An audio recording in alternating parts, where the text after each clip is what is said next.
Hello, hello, and welcome to The Creative Kind. My name is Isolde Trachtenberg, and I'm thrilled to welcome you to the show.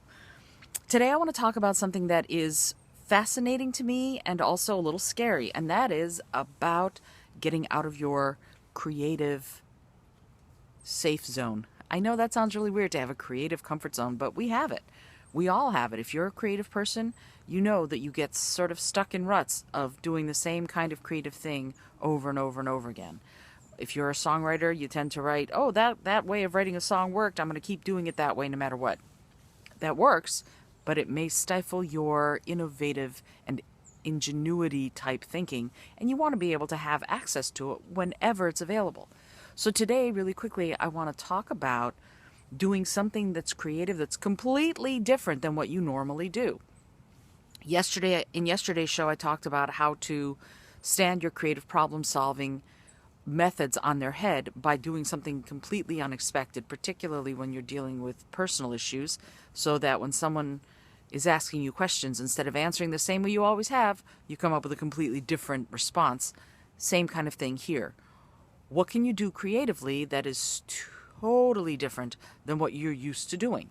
If you are a creative and you are a musician, then you might also want to be someone who tries something else, some other way of generating that creative sizzle and spark. And I'm going to show you a couple of methods that I have used.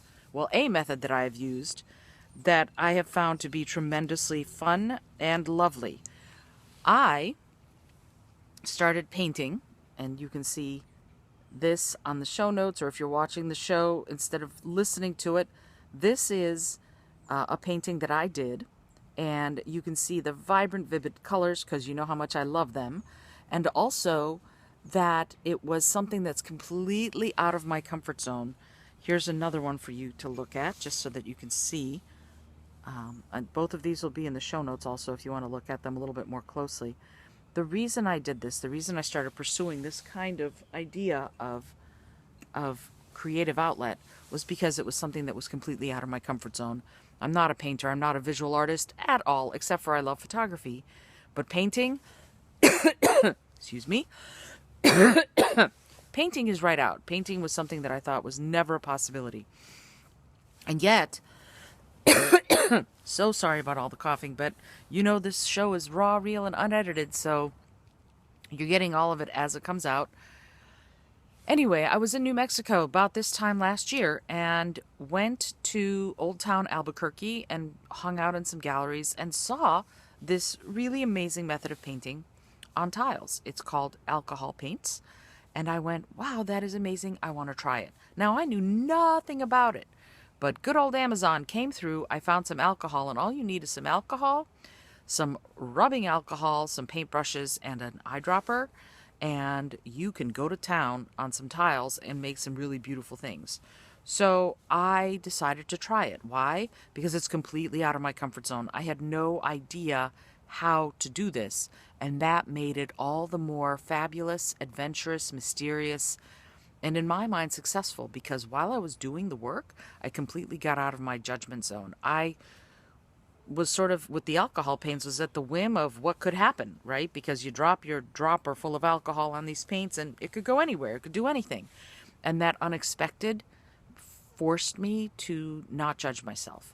And the more you don't judge yourself and let yourself get into that strictly creative mode, the more you will free up new pathways in your mind.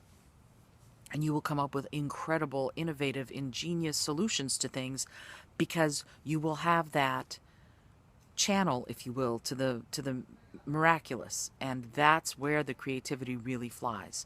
Another way to do this, if you want to do it a little bit with a little bit more structure, go get the book Drawing on the Right Side of the Brain out of the library and do the exercise on drawing upside down.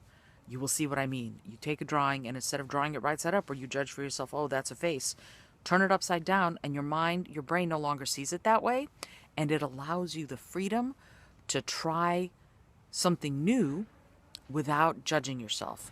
Doing this was also something that allowed me to not judge myself. When I hold up the painting, when you look at it on in the show notes at IsoldeT.com, you see that it allows you the freedom, the room to maneuver without judgment. And the more we can do that as creative beings, the more we will allow that miraculous seeming, ingenious, innovative thought process to bounce into our heads and allow us to come up with incredible new ideas or incredible creative solutions to current ideas. And that's what it's all about, my friends.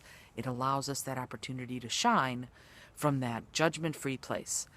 If you know someone who needs to be listening to this show or watching the show, please tag them, let them know about it.